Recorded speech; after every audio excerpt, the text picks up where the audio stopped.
परमात्मा ही पत्नी बनकर हमारी सेवा कर रहे हैं।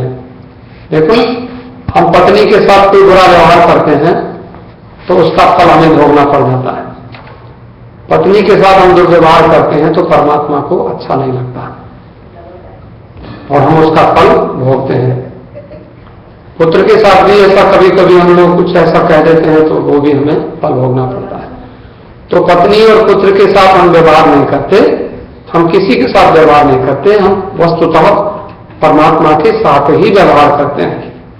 इसीलिए शत्रु के साथ भी जो महापुरुष अच्छे लोग होते हैं वो कभी शत्रु के साथ भी ऐसा व्यवहार नहीं करते, क्योंकि वो फिर किसी के साथ भी अभद्र व्यवहार करने से उसका परिणाम हमारे लिए अच्छा नहीं होता।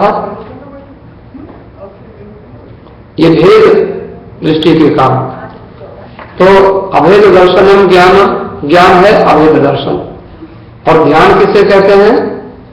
ध्यानम निर्विषयम मनः, मन का निर्विषय हो जाना ही ध्यान कहलाता है। हम लोग ध्यान कर रहे हैं लेकिन हमारे मन में कुछ विचार चल रहा है तो ध्यान नहीं हो सकता। ध्यान उसी का नाम है जिसका जब हमारा मन निर्विषय हो जाता है। हम अपने मन में जब कुछ भी नहीं सोचते तब हम ध्यान करते हैं, उसी को ध्यान कहते हैं। एक ध्यान की बड़ी अच्छी एक प्रक्रिया है कि आप अपने मन में कुछ भी ना सोचें। यदि मन में कुछ भी सोचेंगे तो वो ध्यान होता नहीं है। तो ध्यानम निर्विषयम मनः, मन का निर्विषय होना ही ध्यान है। मन जब तक निर्विषय नहीं होता तब तक ध्यान नहीं होता। स्नान किसको कहते हैं? हम लोग स्नान करते हैं तो हमारे महात्माओं ने कहा कि देखो, जल में नहाने से स्नान नहीं होता, स्नानम मनोमल त्याग, मन के मल का त्याग ही स्नान कहलाता है। हमने स्नान, जैसे आपने सुना है, भागवत में कथा है, परीक्षित जी ने सुखदेव जी महाराज से प्रश्न किया था कि भगवान, आपने बड़ी अच्छी बात बताई है कि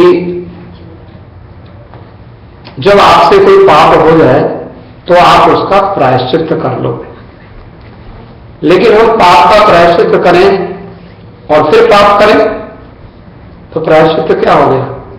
जैसे हाथी स्नान करता है और स्नान करके, हाथी स्नान आपने देखा हो, बड़ी अच्छी तरह से स्नान करेगा। किसी नदी में, गंगा आदि में हमने हाथियों को खूब स्नान करते देखा। मैं ऋषिकेश में रहता था, वहां पर हम लोग दूर से हाथियों को देखते थे। जंगली हाथी आते थे, झुंड के झुंड, 10-10, 20-20 हाथी, और बड़े स्नान बढ़िया ढंग से स्नान करें खूब। लेकिन स्नान करके क्या करेगा? रास्ते में जाएगा, कहीं धूल मिलेगी, कीचड़ मिलेगी, फिर से उसको उठाकर फिर अपने ऊपर डाल लेगा। तो इसका उदाहरण हमारे सुखदेव जी महाराज ने दिया कि देखो परीक्षित, तुम प्रायश्चित करोगे लेकिन फिर पाप करने लग जाओगे तो फिर प्रायश्चित करने का लाभ क्या हुआ? तो प्रायश्चित्तम विमर्शनम, प्रायश्चित क्या है? जब तक हमें ज्ञान नहीं होता तब तक प्रायश्चित करने से कोई लाभ होता नहीं है। तो सबसे बड़ी चीज है, हमें सत्य तत्व का, आत्म तत्व का बोध हो जाता है, उसी को ही व्यक्ति जब तक ज्ञान नहीं होता तब तक पाप करने से रुकता नहीं है। हमारे महात्माओं ने तो जहां वैराग्य की बात कही है तो वैराग्य का मतलब होता है समझदारी। जैसे हमें आग जला देती है, हम जानते हैं आग जला देती है, तो आग को हम छुएंगे तो आग हमको जला देगी। इसलिए हम आग से भोजन बनाते हैं, आग से हम अपने कमरे को गर्म करते हैं, लेकिन उससे अपनी सावधानी करते हैं, उससे बचकर रखते हैं, बचकर रहते हैं। इसी को कहते हैं वैराग्य। कि संसार में, संसार के पदार्थों से वैराग्य का अर्थ होता है वो हमारे काम की वस्तुएं हैं, हमें भोजन भी चाहिए, वस्त्र भी चाहिए, हमें संसार के लोगों के साथ व्यवहार भी चाहिए, लेकिन उसमें समझदारी से हम उनका उनके साथ व्यवहार करें। तो ज्ञान, स्नान और ध्यान, स्नान मनोमल-त्याग। और शौच की बात हमने कही थी, शौचम इंद्रिय निग्रह। शौच माने शुद्धि होता है। शुद्धि हमारे मन ने बहुत शुद्ध किया अपने आप को, लेकिन हमारी इंद्रियां हमारे अधीन नहीं है, तो हम शुचि बन पवित्रता, तो हम पवित्र नहीं हो सकते। इंद्रियों को निग्रहित करना, इंद्रियों को अपने वश में करना, यही सबसे बड़ी शुद्धि है, यही सबसे बड़ी पवित्रता है। तो दूसरा संविति उपदेश, दूसरे अध्याय में भी संविति उपदेश किया। दत्तात्रेय जी कहते हैं, न मानसम कर्म शुभाशुभम में, न कायिकम कर्म शुभाशुभम में, न वाचिकम कर्म शुभाशुभम में, ज्ञानामृतम शुद्ध मतीन्द्रियो हम। 3 प्रकार के कर्म हैं। एक कर्म होते हैं कायिक, शरीर से होने वाले कर्म। एक कर्म होते हैं वाणी से होने वाले कर्म। एक कर्म होते हैं मन से होने वाले कर्म। वो शुभ भी होते हैं, अशुभ भी होते हैं। शरीर से भी शुभ कर्म भी होते हैं और अशुभ कर्म भी होते हैं, और वाणी से भी शुभ कर्म भी होते हैं, अशुभ कर्म भी होते हैं, और मन से भी शुभ कर्म भी होते हैं, अशुभ कर्म भी होते हैं। लेकिन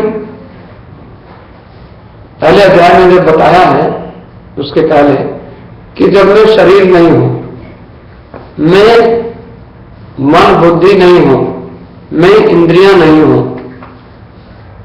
कई बार हम व्यवहार में देखते हैं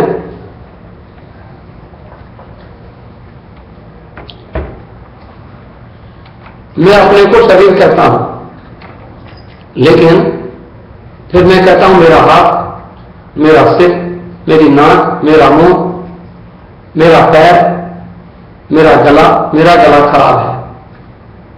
तो गला मैं नहीं हूं, मेरा है। जो वस्तु मेरी कॉपी, मेरा पेन जैसे होता है, ऐसे मेरा शरीर। तो मेरा शरीर है, मैं शरीर नहीं हूं। आज मेरा मन नहीं लगता है, आज मेरा मन बहुत दुखी है। इसका अर्थ क्या हुआ कि मन मेरा है, तो मैं मन नहीं हूं। आज मेरी आंख में दर्द है, तो आंख अलग है और मैं अलग हूं। इसी प्रकार से मेरी आवाज ठीक नहीं है, आवाज अलग है, मैं अलग हूं, मैं आवाज नहीं हूं। तो इस प्रकार से सारी इंद्रियों का निराकरण किया जाता है। वेद में जो हमने कल बात कही थी, 5 कोशों की बात, अन्न में, प्राण में, मनो में, विज्ञान में, आनंद में, ये 5 आवरण है आत्मा के ऊपर। तो ये आवरण कभी भी, जैसे कोई डिब्बे में कोई वस्तु रख दी जाती है, ऐसा समझ लो आत्मा को 5 ढक्कनों में, 5 डिब्बों में बंद करके रख दिया गया है। और पहला डिब्बा है शरीर, दूसरा डिब्बा है प्राण, तीसरा डिब्बा है मन, चौथा डिब्बा है बुद्धि, और 5वां डिब्बा है आनंद। आनंद माने अज्ञान, इग्नोरेंस। तो जब ये है नहीं, तो मानसिक कर्म मुझ में नहीं है। न मानसम कर्म, मन से किया हुआ कर्म जब मैंने किया नहीं, तो मैं भोगूंगा भी नहीं। देखो, ऐसा निश्चय होता है। शारीरिक कर्म भी मैंने किया नहीं, मैं उसको भोगूंगा नहीं। वाचिक कर्म भी करने वाला, वाणी से कर्म भी करने वाला मैं नहीं हूं। शब्द गुणकम आकाशम। आपको एक बात हम बता दें, बहुत एडवांस बात है, आप जरा ध्यान से समझना, क्योंकि मैं अपनी ओर से नहीं कह रहा हूं। कई बार हम समझ सकते हैं कि वो ऐसा आपने कहा, ये ठीक नहीं है। तो एक बात आप जरा सावधानी से सुने, बहुत गंभीर बात। वेदांत के चिंतन में जहां आप ओम नमो भगवते वासुदेवाय जपते हैं, जहां आप श्री कृष्ण शरणम मम जपते हैं, जहां आप हरे कृष्ण कृष्ण कृष्ण हरे हरे, हरे राम राम राम हरे मंत्र जप, कोई भी गुरु मंत्र जपते हैं। एक अमृत गीता सुनने वाले ब्रह्मदर्शी आत्मदर्शी पुरुष गृहस्थ में रहते थे और अंतिम समय में जब उसका शरीर त्याग करने लगे तो वो शिवोहम ऐसा बोलते थे। लेकिन उनकी पत्नी बड़ी प्रसन्न होती थी कि मेरे पति शरीर त्याग रहे हैं और मैं शिव हूं, मैं आत्मा हूं, ऐसा चिंतन करते हुए शरीर त्यागेंगे तो ये मुक्त हो जाएंगे, इनका पुनर्जन्म नहीं होगा। बड़ी प्रसन्न होती थी। लेकिन बीच में उनके शरीर में दर्द होता था। जब कभी हम लोग शरीर त्यागते हैं तो हमारे शरीर में कई बार हमने अनुभव नहीं किया, पूर्व जन्म में अनुभव किया होगा, इस जन्म में हमको अनुभव नहीं है, लेकिन कई बार हम मरते हुए लोगों को देखते हैं, वो कई बार चिल्लाते हैं। समझदार लोग जय श्री राम ऐसा बोलते हैं, रोते भी हैं, लेकिन कई बार हाय ऐसा भी बोल देते हैं, मैं मर गया ऐसा कुछ भी बोलते हैं। तो उसने देखा कि वो ब्रह्मदर्शी महात्मा आत्मदर्शी संत कभी बोले शिवोहम, उसके बाद बोले हाय, तो घरवाली कहती देखो हाय मत बोलो, हाय बोलोगे तो फिर से तुमको जन्म लेना पड़ेगा, तुम्हें तुम्हारी दुर्गति होगी, तुम शिवोहम जो बोलते हो यही बोलो।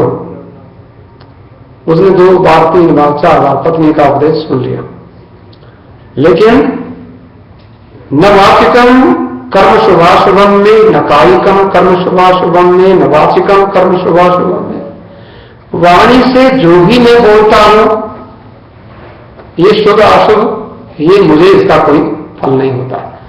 ये हमारी बात नहीं है, क्योंकि हम अभी ये ज्ञान के अधिकार, हमने अवधूत गीता जो सुनाई है, हम लोग ज्ञान के अधिकारी जब हो जाते हैं तो अवधूत गीता हमें पूरी तरह से हमारे जीवन में फलीभूत होती है। उन्होंने कहा शब्द गुणकम आकाशम, जैसे देखो ना 5 तत्व हैं, पृथ्वी जल अग्नि वायु आकाश, और 5 इंद्रियां हैं। तो 5 इंद्रियों का 5 तत्वों से साक्षात संबंध है। पृथ्वी का संबंध नासिका से है, गंध से, तत्र गंधवती पृथ्वी, और जल का संबंध हमारे रसना से, जीव से है, और जल जो है हमारी इंद्रिय, जो नाक से पृथ्वी का संबंध, और जल का संबंध हमारे जीव से, क्योंकि जल जीव को पता चलता है ठंडा है कि गर्म है, और नाक को पता चलता है कि गंध धूपबत्ती कैसी है, फूल गोराम का फूल कैसा है, बेला का फूल कैसा है। ऐसे ही पृथ्वी जल अग्नि का संबंध हमारे आंख से है, रूप है ना, अग्नि देखते हैं बड़ी अच्छी जल रही है, कितनी सुंदर दिखाई, लाल लाल दिखाई पड़ती है, अग्नि का रूप है। पृथ्वी जल अग्नि, वायु का है स्पर्श, वो त्वचा इंद्रिय है छूने वाली, जो हमारी त्वचा है। ऐसे ही आकाश जो है वो कान का विषय होता है, आकाश में शब्द होता है। तो जो तत्व दृष्टा पुरुष जो ये जानते हैं शब्द गुणकम आकाशम, तो वो व्यक्ति ने कहा, अवधूत गीता उसने पढ़ी थी, सुनी थी, विचार किया था, रियलाइज किया, मनन किया कि मैं जो वाणी से बोलता हूं वो शब्द मात्र आकाश का गुण है, और मुझे उससे कोई न पुण्य होता है न कोई पाप होता है। मैं शिवोहम बोलता हूं तो भी वही है, और मैं हाय बोलता हूं तो भी वही है, क्योंकि मैं शरीर नहीं हूं, मैं वाणी वाला नहीं हूं। ये अवधूत गीता का ज्ञान है। लेकिन हम चूंकि कर्म अधिकारी हैं, हम पूजा में लगे हैं, तो हमारा अंतःकरण अभी उसका शुद्ध नहीं हुआ, तो थोड़ा हमारी ये बात कई बार सिर के ऊपर से चली जाती है, ये ऐसा कैसे हो सकता है, हमें तो नाम जपना है, हम नाम नहीं जपेंगे तो पाप हो जाएगा। लेकिन अवधूत गीता कहती है, आप जब ये समझते हैं कि जैसे लाइट ना हो तो कोई भी बल्ब नहीं जलता, लाइट ना हो तो माइक काम नहीं करता, लाइट ना हो तो कंप्यूटर नहीं चलता, इसलिए तो लाइट से ही सारा काम होता है। और जब हम लाइट को तो वैसे परमात्मा के एग्जिस्टेंस से, परमात्मा के अस्तित्व से सबका अस्तित्व होता है। इस प्रकार से हमको समझना, थोड़ा सा गुनगुनाएंगे बड़े प्रेम से। बड़ी अच्छी बात। एक किसी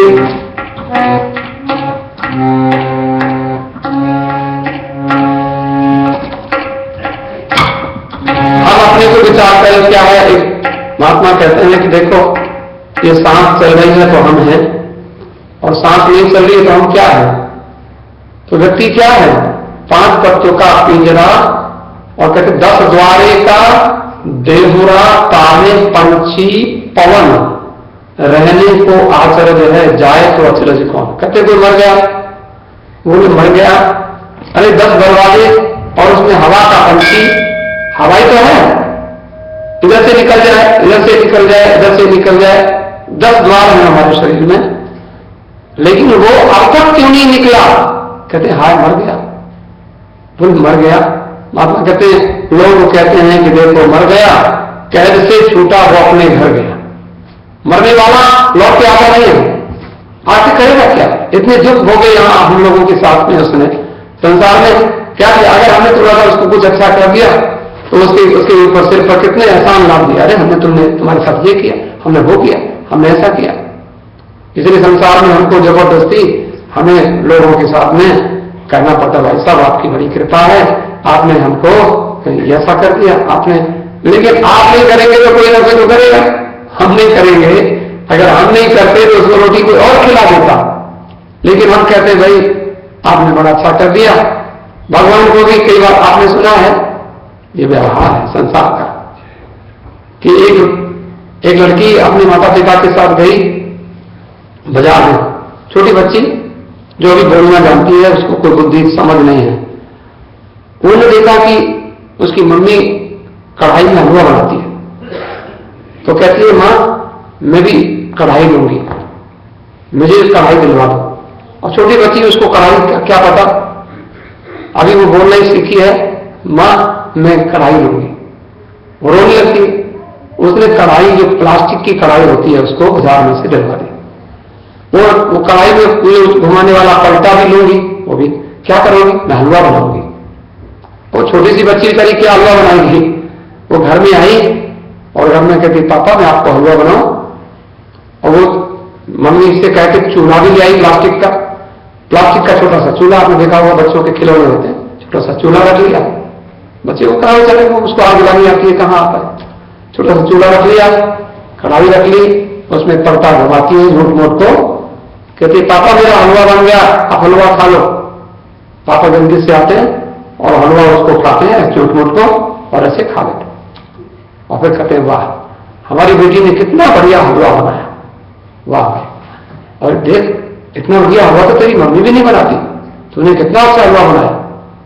हम जानते हैं कि हम उसको झूठ बोल रहे हैं, लेकिन बच्ची जो है वो तो उतना समझ नहीं पाती। वो अपने फ्रेंड्स के पास जाती है, छोटे छोटे बच्चे हैं, कि देख मैंने अपने पापा को हलवा बनाया था, मैं कढ़ाई लाई थी, मैं वो चूल्हा लाई थी, और मैंने इतना बढ़िया हलवा बनाया था कि मेरे पापा कह रहे थे कि उतना बढ़िया हलवा मेरी मम्मी भी नहीं बनाती।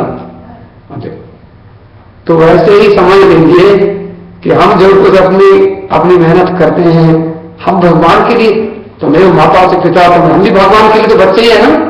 हमको कहां पूजा करनी आती है, लेकिन हम अपने केले ले आते हैं, हम अपने घर से थोड़ा सा दूध ले आते हैं, हम अपने घर से कुछ फल कुछ मिठाई लाते हैं, थोड़ा दीपक जला लेते हैं। भगवान के दीपक तो सूर्य और चंद्रमा है जो आपकी दिन रात कर रहे हैं, लेकिन हम अपने छोटे से दीपक से उनको आरती करते हैं। और भगवान कहते हैं वाह भाई तुमने मेरी आरती कर दी, वाह भाई तुमने मेरा भोग लगा दिया, अगर तुम भोग नहीं लगाते तो मैं भूखा ही रह जाता। भगवान भूखे रह जाते क्या। लेकिन ये व्यवहार है। इसलिए इसमें जब कोई ज्ञानी पुरुष समझदार हो जाता है तो थोड़ा सा जरा गुनगुनाए बड़े प्रेम से, हम क्या है, आत्मा क्या है। कितने लोग चलेंगे, सांस निकल गई, हवाई तो है ना, तो क्या मैं तो हवा हूं किस तरह पहरे लगाओगे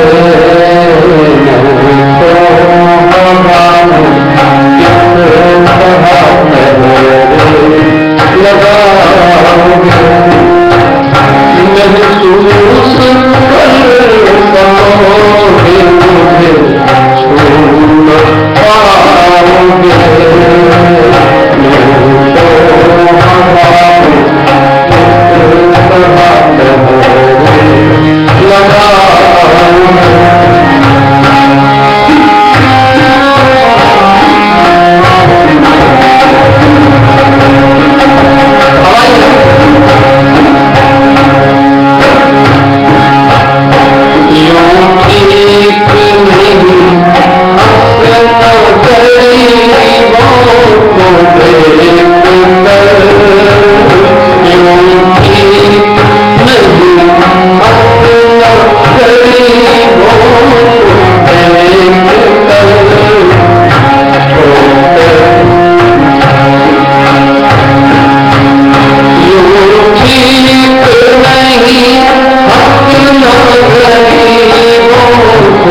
मुझे छून पाओगे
अतीन्द्रियोहम, मैं ज्ञान हूं, मैं अमृत हूं, मैं शुद्ध हूं, अतीन्द्रिय हूं, इंद्रियों के परे हूं मैं इंद्रियों वाला नहीं हूं, मैं शरीर वाला नहीं हूं। ये ज्ञान। और देखो दत्तात्रेय जी महाराज कहते हैं न जातो न मृतोसित्वम न ते देहम कदाचन सर्वम ब्रह्मेति विख्यातम ब्रवीति बहुधा श्रुति। अरे तू तो पैदा ही नहीं हुआ कभी आज तक। हम लोग कहते हैं हम पैदा हुए हैं, लेकिन अमृत गीता कहती है हम लोग मरने से डरते हैं। क्यों डरते हैं? क्योंकि हम पैदा हुए हैं। ऐसा हमने सुना है लोगों से कि हमने लोगों को पैदा होते हुए देखा, तो हम भी पैदा हुए हैं ऐसा हम जानते हैं, क्योंकि हम अपने को शरीर मानते हैं। एक महात्मा कहते थे, आगरा में एक संत हुए भोले बाबा, उन्होंने बड़ी अच्छी एक वेदांत छंदावली पुस्तक लिखी, मैंने पढ़ी थी। उसमें लिखा देह को मैं मानना सबसे बड़ा यह पाप है, यह पाप सब कहते देह को मैं मानना यह सबसे बड़ा यह पाप है, और सब पाप इसके पुत्र हैं, यह पाप सबका बाप है। मैं शरीर हूं, जब ऐसा कोई मानता है तो फिर सारे पाप होने लगते हैं। मैं शरीर हूं तो मैं सुंदर हूं, फिर मैं शरीर हूं तो मैं पढ़ा लिखा हूं, मैं शरीर हूं तो मैं इतना लंबा हूं, मैं गोरा हूं, वो काला है, तो सारे पाप तो वहीं से शुरू हो जाते हैं। इसलिए मैं शरीर नहीं हूं जब ऐसा, तो क्या है, तुम शरीर नहीं हो, तुम पैदा भी नहीं हुए हो, तुम मरोगे भी नहीं, न ते देव कदापि, और ये शरीर तेरा है नहीं, तो जिसको अपना अपना कहता है पता नहीं चलता।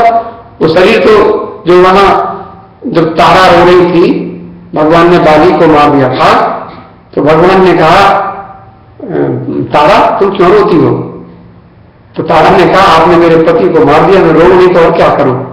बोले तेरा पति कौन है? ये तेरा पति है तो ये तो तेरे सामने पड़ा हुआ है।